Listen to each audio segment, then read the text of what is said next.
Hello friends, आज हम जानेंगे कि महत्तम समापवर्तक यानी कि HCF यानी हाईएस्ट कॉमन फैक्टर क्या होता है। ठीक है, या फिर इसको हम सार्वभाजक भी कहते हैं।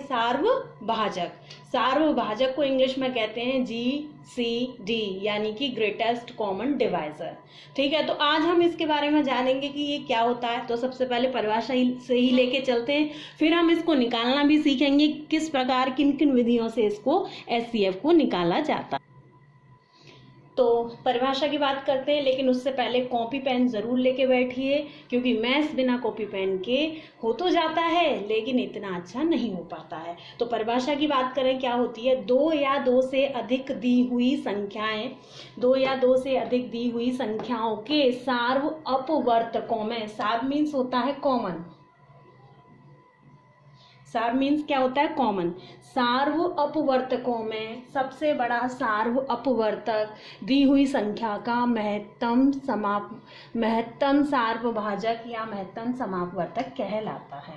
यानी जो भी हमें कोई संख्या दी हुई है उसके जितने भी अपवर्तक होते हैं, सार्व अपवर्तक, उनमें जो महत्तम होता है यानी कि जो हाईएस्ट होता है। जैसे हम एग्जाम्पल लेते हैं, हमने 12 ले लिया, 12 के हमने अपवर्तक लिए। 12 के अपवर्तक क्या होंगे? यानी कि फैक्टर। 12 किस किस से डिवाइड हो जाता है? 1 से हो जाता है, 2 से, 3 से, 4 से, 6 से, 12 से। तो 12 इन संख्याओं से डिवाइड हो जाता है। ये इसके अपवर्तक हैं यानी कि फैक्टर हैं। एक ले लिए हमने 18, 18 के अपवर्तक, 18 के अपवर्तक हमें निकालने हैं। यानी 18 किस किस संख्या से विभाजित हो जाता है? 1 से, 2 से, 3 से, उसके बाद ये हो जाता है 6 से, 9 से और 18 से। तो अब इसमें क्या कहा है? ये है, तो ये हो गए 12 के अपवर्तक और ये हो गए 18 के अपवर्तक। अब हम इसमें निकालेंगे समापवर्तक। समापवर्तक होता है मीन्स कॉमन। इसमें क्या क्या आ रहा है? 1 आ रहा है, 2 आ रहा है, 3 आ रहा है और क्या आ रहा है? 6 आ रहा है। ठीक है, तो 1, 2, 3 और 6, तो ये इसके समापवर्तक हैं यानी कि कॉमन फैक्टर, समान अपवर्तक। तो समान अपवर्तकों का जो सबसे बड़ा होता है, जो सबसे बड़ा सार्व अपवर्तक, समापवर्तक को हम सार्व अपवर्तक भी कहते हैं। यानी कि जो इसके समापवर्तक हैं उनमें जो सबसे बड़ा होगा, सबसे बड़ा क्या है इनमें? 6। तो इसका जो महत्तम समापवर्तक आ गया वो क्या आ गया? महत्तम समापवर्तक कितना आ गया? 6। तो परिभाषा क्लियर हो गई कि 2 या 2 से अधिक दी हुई संख्याओं के अपवर्तकों में, 2 या 2 से अधिक दी हुई संख्याओं के समापवर्तकों में जो सबसे बड़ा समापवर्तक होता है वह महत्तम समापवर्तक कहलाता है। तो ये तो परिभाषा की बात हो गई। परिभाषा क्या है? अब हम बात करते हैं इसके गुण की। तो गुण में हम सबसे पहले बात करते हैं, पहला गुण क्या है HCF का? सह अभाज्य संख्याओं का मासा सदैव 1 होता है।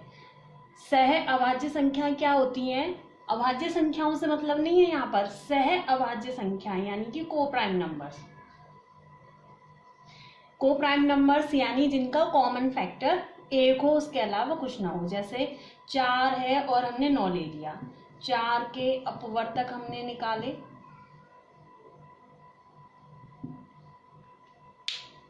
4 के अपवर्तक आ गए हमारे पास,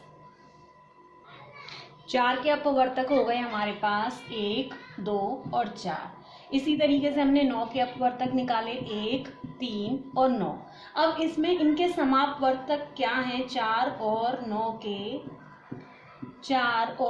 के समापवर्तक यानी कि कॉमन फैक्टर। तो कॉमन इसमें एक आ रहा है केवल, और कुछ नहीं आ रहा। तो इसलिए पहला पॉइंट क्या है, सह अभाज्य संख्याओं का मासा एक होता है।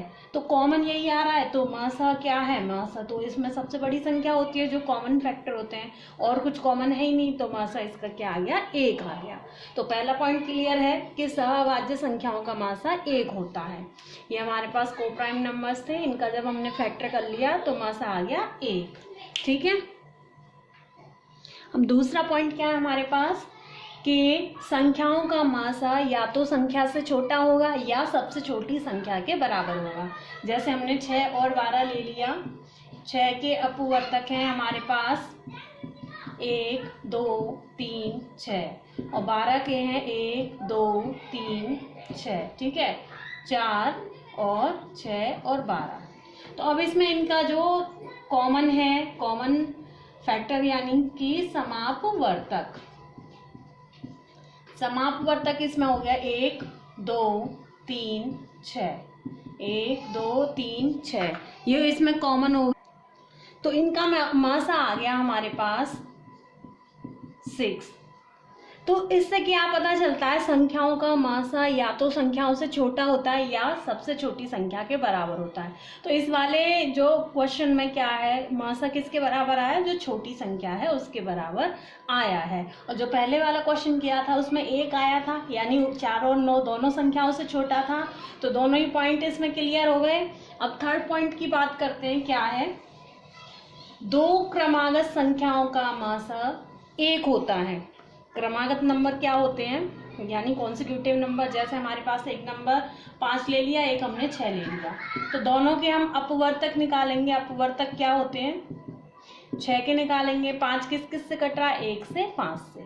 6 किस से कट रहा है, 1 से 2 से 3 से और 6 से। अब इन दोनों में समापवर्तक क्या है, यानी कि कॉमन फैक्टर, ये हो गए, एक आ रहा है और कुछ नहीं आ रहा। तो इससे क्या है कि अगर हमारे पास कोई भी कॉन्सिक्यूटिव नंबर हैं तो उनका मासा कितना आएगा, वो 1 आएगा। पॉइंट क्लियर हो गया।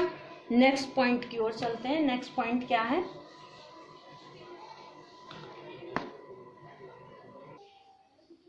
किन्हीं दो सम संख्याओं का मासा सम होता है। हमने कोई भी दो इवन नंबर ले लिए, 2 ले लिया, 4 ले लिया, या इस बड़ा ले लेते हैं, 4 ले लिया और हमने 12 ले लिया। 4 के अपवर्तक हमने निकाले, क्या आएंगे, 1 2 और 4। 12 के निकाले हमने, 1 2, किससे कट रहा है, 3 से कट रहा है, 4 से, 6 से, 12 से। अब इनके समापवर्तक क्या होंगे, यानी कि कॉमन फैक्टर। तो ये हो जाता है 1 2 और 4, ठीक है, ये आ गया।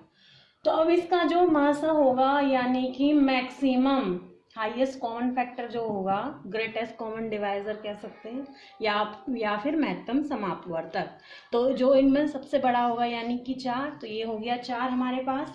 तो ये हो गया किन्हीं दो सम संख्याओं का मासा सम होता है। 4 कैसा नंबर है, सम, इवन नंबर। तो जो इवन नंबर्स का हम एचसीएफ निकालते हैं तो इवन नंबर ही आता है। अब नेक्स्ट पॉइंट की बात करते हैं। नेक्स्ट पॉइंट क्या है हमारे पास, एक विषम और सम संख्याओं का मासा विषम होता है। एक हमने विषम ले ली, कोई भी नंबर लिया, जैसे हमने 9 ले लिया, एक सम ले लिया 12।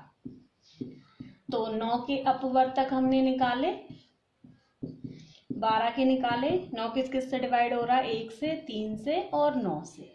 12 किससे होता है, 1 से हो जाता है, 2 से, 3 से, 4 से, 6 से और 12 से। अब इसके हमने क्या निकाले, समापवर्तक। इनमें क्या कॉमन आ रहा है हमारे पास, 1 आ रहा है और 3 आ रहा है। तो एचसीएफ क्या होगा इसका मासा, क्या कहता है एचसीएफ कि जो भी दो संख्याओं के कॉमन फैक्टर्स होते हैं, यानी कि जो समापवर्तक होते हैं, उनमें जो हाईएस्ट होता है वो मासा होता है। तो हाईएस्ट यानी कि 3 इसका मासा आ गया। तो इससे प्रूफ हो गया कि अगर कोई संख्या हमारे पास एक सम है, दूसरी विषम है, तो एक सम और दूसरी विषम संख्याओं का मासा क्या आता है, विषम आता है। तो ये प्रॉपर्टीज थी, ये गुण थे इसके HCF के। ये सब गुण क्लियर हो गए बिल्कुल अच्छी तरह। अब हम इसमें जानेंगे कि इसको निकालने की क्या क्या विधियां हैं।